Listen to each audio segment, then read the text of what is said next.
Wedge it in here. This has never killed anybody.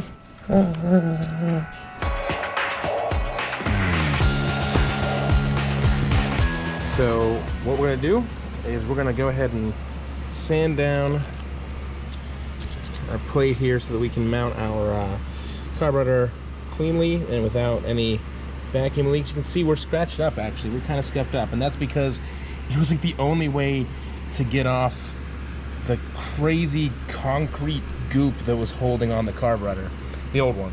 So what we're gonna do, we're gonna sand down until this is nice and like smooth as butter. So I've just got a series of sandpaper sizes we're gonna work through. We go from 400, 800, 1200, 2000, and finally 3000. I'm going to use a sanding block because we want it to be as flat as possible.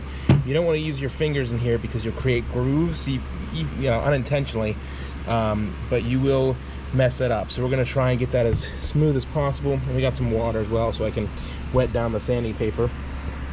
But this part is not particularly exciting, so I won't make you sit through it, but I'll probably give you some shots in between.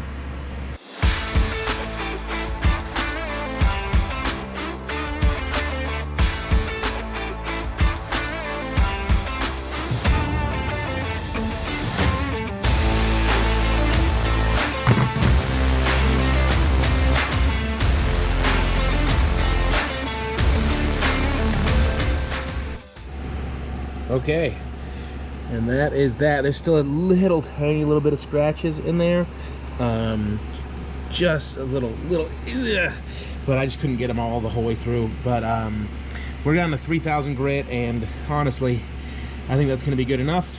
You know, we're not going to actually polish this or anything. This is 3000 grit is going to be enough easily. I'm going to double check and make sure that all of the edges are square, like it's all nicely lined up. And then we'll go start installing pieces of carburetor. I think that's a pretty decent angle for you guys to see. So what we're gonna do, now that I've got the actual manifold out of the intake manifold out of the car, we're gonna be performing some minor installations of the carburetor adapter plates that came with my Weber carburetor. Now, like many things in my life with this car, this is the wrong diagram for the wrong engine. Well, I guess it's the right diagram for the wrong engine, or the wrong diagram for the right engine. Either way, it's not useful. I don't know what's up with these two. Do these two go with the locking washers as well? It doesn't say. This information is hidden from me. It is not in the details. What it does tell me is to make sure that I tighten these to very specific foot-pounds, which is 12 foot-pounds and 6 foot-pounds. I do have a torque wrench, but I don't have any kind of adapter that would be an Allen wrench for it. So we're effed there. And also, I don't think my torque wrench goes down to 6 foot-pounds. I think it starts at 10. So that wouldn't be very useful anyway. And now luckily I do have this little handy dandy Allen wrench thing from when I bought a bed from Zinus, I think it is. Yeah, Zinus, who knows, a while ago, just a little one to put together. And they gave me this handy dandy wrench, which is honestly the best Allen wrench I've got. And every time I find something that fits it, I get very excited because look, it's legitimately like a good tool. This came for free in a box. So thank you, Zinus. I don't know exactly where you bought this, but you are awesome, and I am very appreciative. So that's righty-tighty, lefty-loosey. So let's get started on this.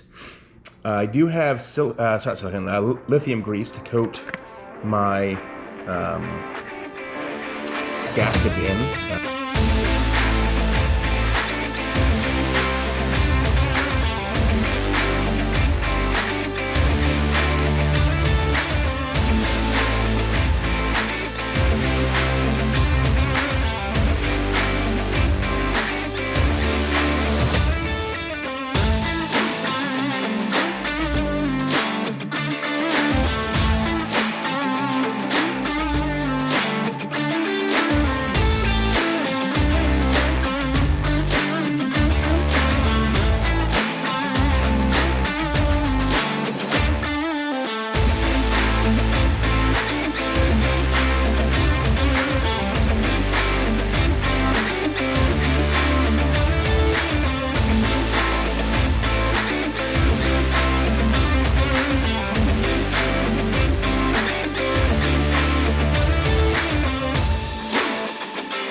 we're at the point where we're actually gonna tighten these guys down.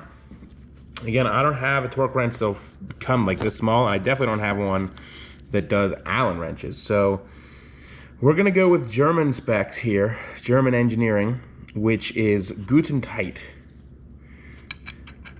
Seems like about what 12 foot-pounds would be like. Gutentight.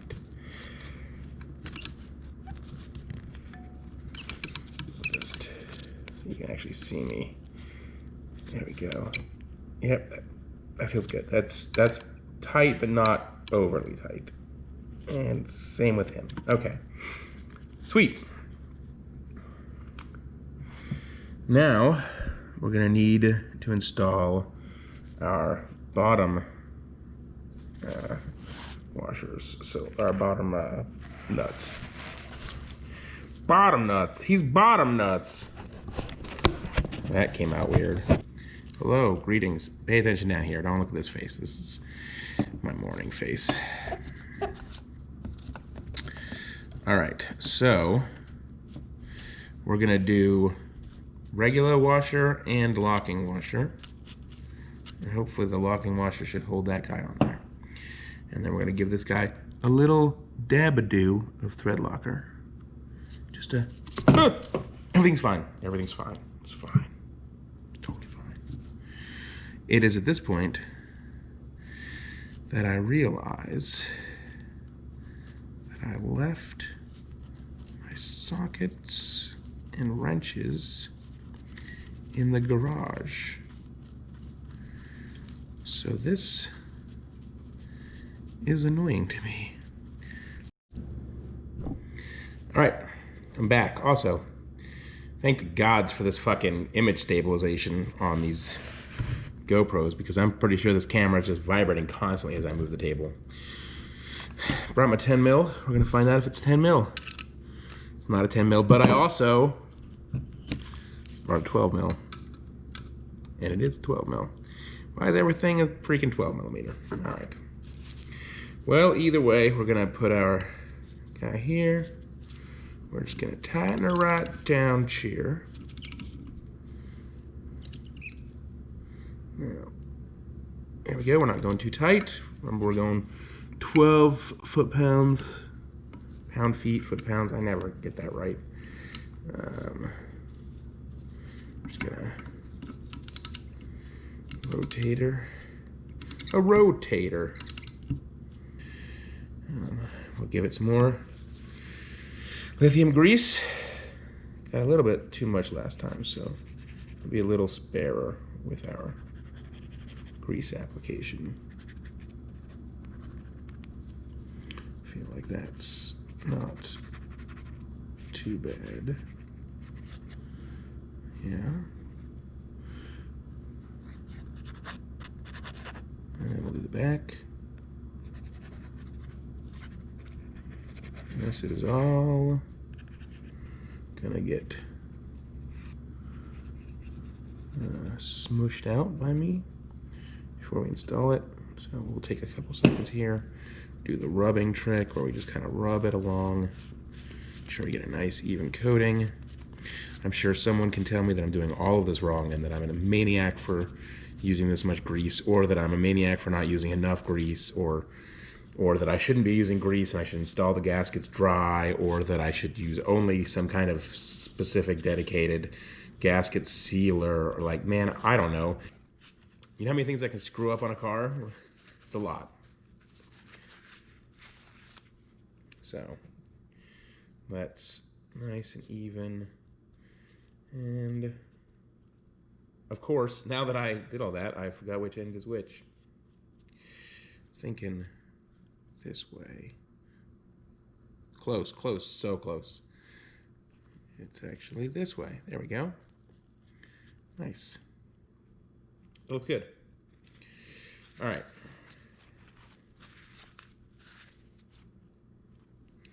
Come with me on a ride.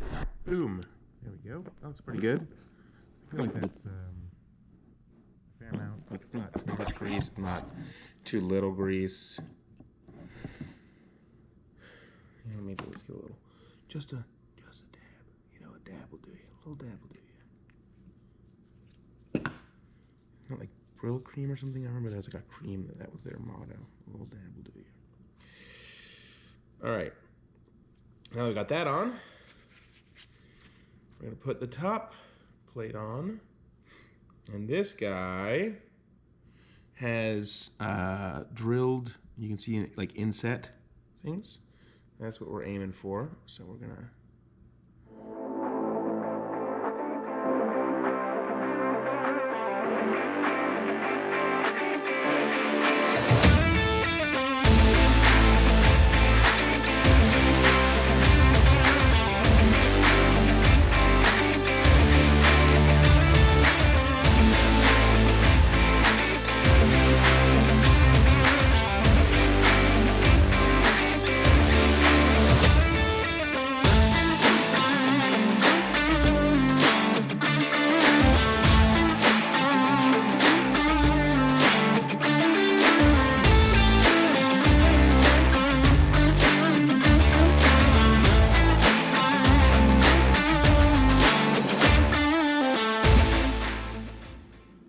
I gotta say, I was actually pretty worried about installing all of this stuff. It just seemed like a lot of things that could go wrong, but honestly, it was pretty straightforward. You know, despite the fact that there are really no instructions on here besides a diagram that doesn't apply to my car and instructions that say use ridiculously low amounts of torque for some of these things. So besides all of that, we're just gonna find the right. There we go. Should be enough. Went a lot better than I expected. All right. I'm not gonna Loctite these guys yet. I think what I will do is I will put them on so that they're, you know, physically on here. Well,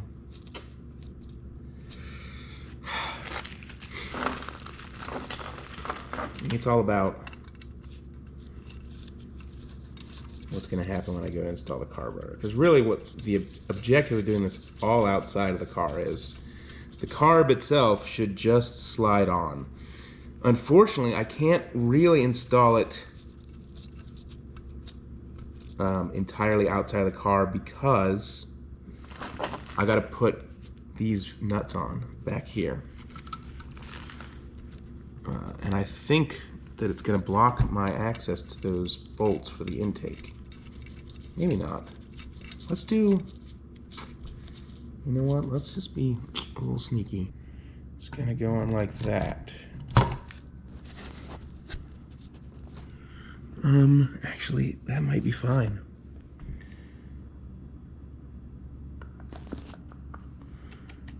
I mean, that might actually be fine. I can see that nut, that hole right here, and we're gonna put a screw on it. I can get my hand in there. You know what? We're gonna do it. We're gonna install this carb outside of the car. I know it's pretty crazy. We're maniacs, but I think we can do it.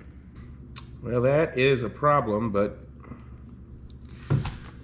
I mean, there is a little bit of space, but there is not a lot of space. I figured this out. Gosh, I hope so. So this guy is the fuel intake. I'm pretty sure. It would make a lot of sense, right? We're gonna come in here, fuel's gonna come in here, it's gonna fill up the bowl, and then the bowl should have the fuel sucked out of it into the actual air intake. Now, what I'm hoping is that both sides of this are identical and they just go into the same place. We will swap sides.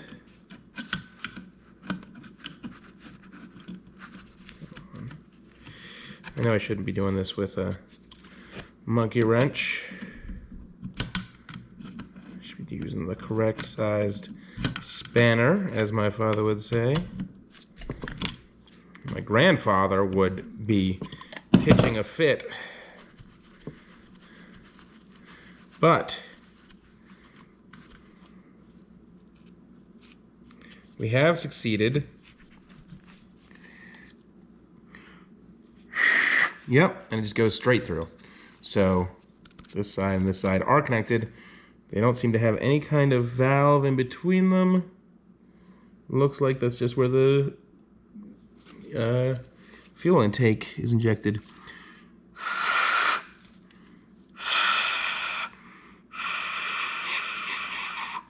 Yep. Let's get some nice fuel in my mouth. Delicious. Okay, so then this guy is going to go back on this side. I'm going to put a little bit of thread locker on it because, you know, you just can't go wrong with thread locker at this point. Like, terrified this is all going to shake apart.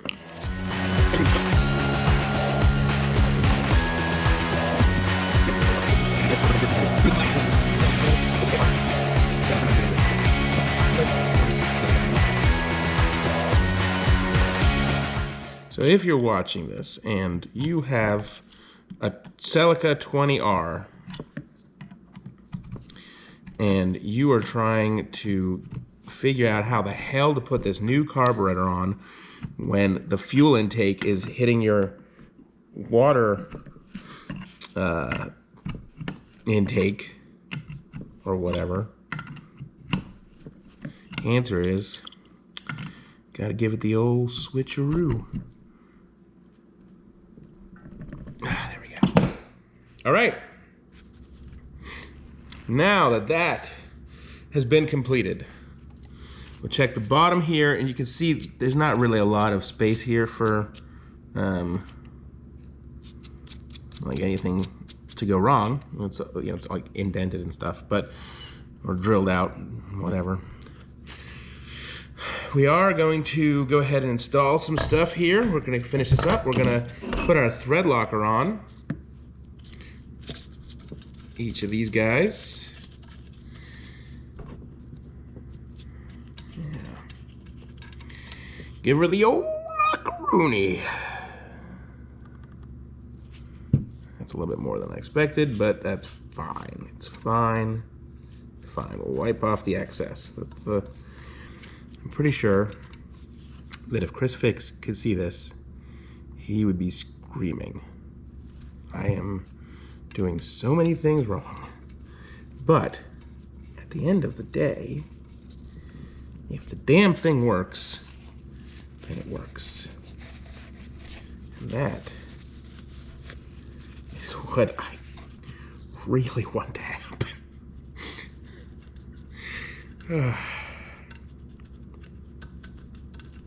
I don't know about you folks, but this is honestly the first carbureted car that I've worked on. You know, lots of people grew up with them, and I think they're mechanical, like, genius. It's such a clever idea, but I have little to no experience with them. So I'm sure there are people in the comments who know better than I do. So if you have a carbureted engine and you know all of the terrible things that I'm doing, please let me know. All right, well, this is kind of the moment of truth. I blasted out the intake with a bunch of carb cleaner. Just to make sure that I got any of that nasty dust out. I got my greased gasket ready. Man, I put in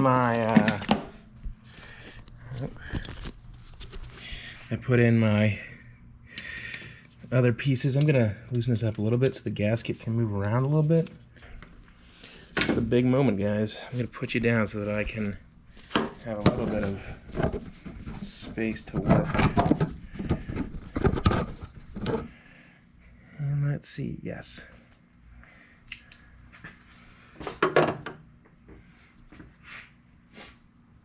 Oh man.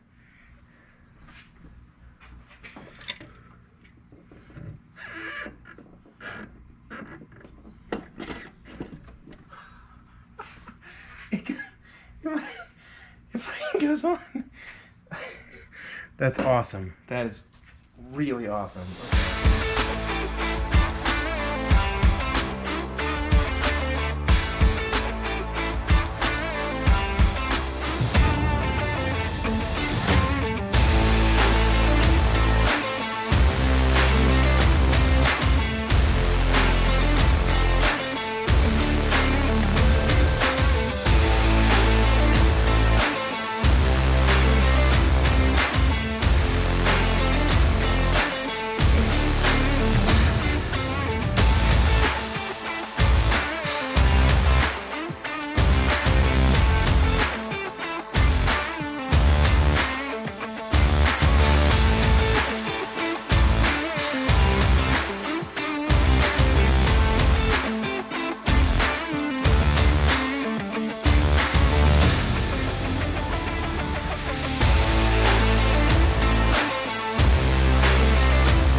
torque wrench.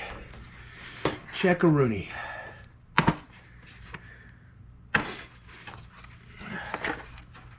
Alright, now they said to do this in stages. So I'm gonna start out. Oh dear, it doesn't even go that low. Okay.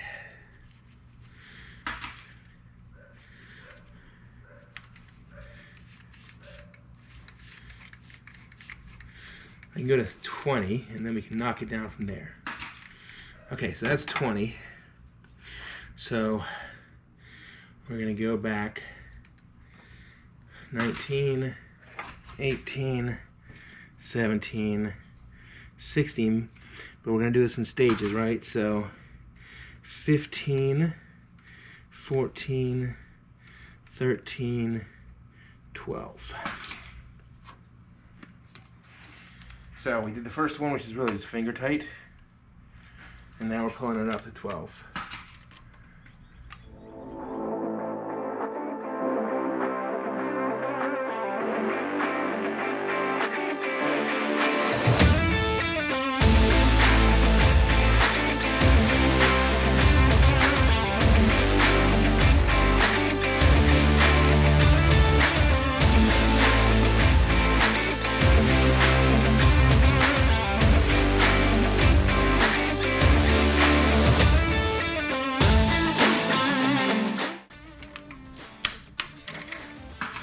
Okay, finally, we're gonna go up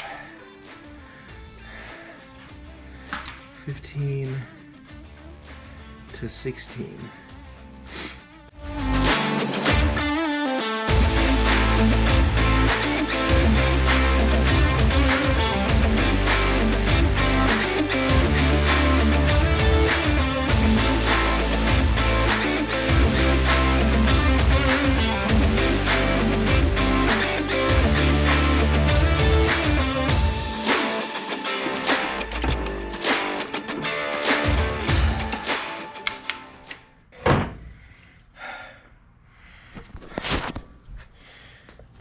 We really only need 3. Well, if we're gonna use 4 wires. 4 wires to start this thing. Our power terminal, a negative, so positive, negative. Our starter jumper, and the jumper for the points. Now I don't know if this is going to blow everything up. I genuinely don't. Is that enough wire to carry that? Probably not. Only needs to be enough wire for about 2 seconds. It's not. It's no longer in there. Negative on. Starter. Oh my God!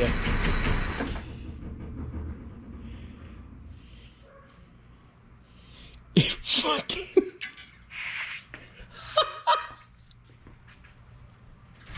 Did you turn over? Did you turn on? Yeah, did you hear it? Yeah. I love you. I love you too. I'm gonna disconnect all the wires so that I don't actually burn the garage down. I'm pretty excited about it. I spent a lot of time working on that.